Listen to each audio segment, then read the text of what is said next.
4th and 13 in overtime, down a touchdown. You got one play to make something happen. And TV gave us this big, broad view zoom in, and so it's easy to see kind of pre-snap to the check by Ewers. So as they zoom in pre-snap, you can see kind of like what's going on, motion on offense, rotation on defense, or not rotation, but just kind of showing you something. So Texas has got 3 by 1, single receiver into the boundary, single back shotgun, pre-snap. And, if you back it up, you can see like pre-snap, what they showed him was, 3 deep in the middle of the field, 2 on the hashes, 1 in the middle of the hash, softer corners and all this. But as soon as you go in motion, this is what Ewers is seeing. Here comes everybody, right? And now he's checking. So it was interesting to watch this happen, and the TV broadcast pointed out that he was checking. So as soon as motion comes in, Arizona State had 3 linemen with their hands down. They then walked 2 linebackers up, A and B, right over the center. So now you got 5 on the front with 2 linebackers. A safety or a nickel coming down. Now you're 6, and potentially a 7th lined up right off the edge right here. So pre-snap again, with this look after the motion, you got 7 that can potentially come right here. And so watch what Ewers does.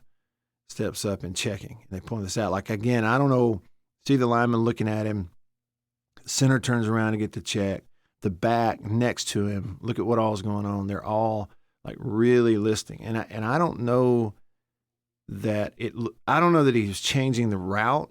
It doesn't look like there's a whole lot of communication going on here. And you're getting a look at the sideline, so there's also the possibility that there is a coach kind of giving cues in his ear, and then the coach is also giving cues to the receiver. That's possible. It just looks to me like he's dealing with the protection right here, which would be checking to backside, slide it left, okay, emphasize the backside, and keeping a tight end and a back end into the protection, which would be 7-man max protect against them possibly bringing 7. Does that make sense? So I think that's the little bit of cat and mouse going on. So he steps up and checks it, and then we're going to snap the play. And again, motion stayed where it was, and so I think maybe the route's the same, which is ultimately vertical and touchdown here, follow inside, outside here, so 2-man combination on this side of the route. But then on the snap, watch what happens. They don't bring 7. So it's he checked to potentially block 7, but on the snap, they're only bringing 1, 2, 3, 4, 5. Okay, the 6th steps and drops back into zone coverage. The 7th drops into zone coverage. So they show 7. He checks the 7 and protect. They only bring 5. So now you got 7 blockers tight end and back for 5 who are coming, and everybody else is dropping into a zone coverage. Okay, and then the route. This is going to be your vertical who splits those 2 deep defenders and catches a touchdown. This is your inside route to the first down stick who stems it inside and then breaks to the sideline here. And there's your 2-man combination. And what's interesting to me is, I'm not sure what the responsibilities are exactly in the coverage. They're locking it up in the single on the backside. It's almost just like a cloud type coverage over here, on this side over the 2-man route. I do know that under no circumstances are both supposed to let a guy run right by him. And there's a good move here by the outside receiver.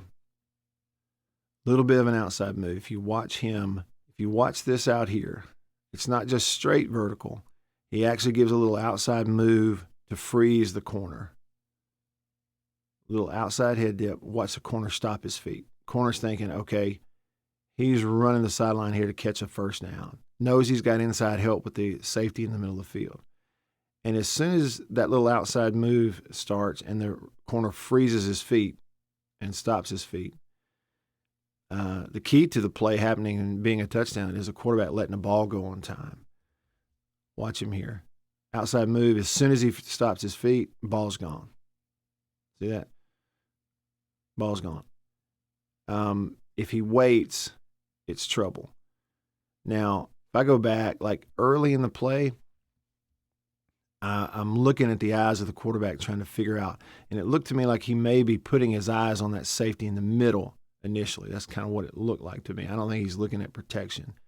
Now, that could be to read him and say, okay, if he stays in, I'm going to this side.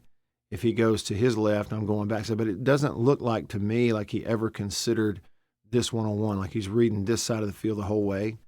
So it could just be that he puts his eyes on the safety in the middle of the field. You're hoping that you hold him there because you got go ball this side and you're going to have out route this side. Do you want to hold, this safety in the middle of the field? That could be what that is. But then, pretty quickly he then puts his eyes on the corner. You can see him do that.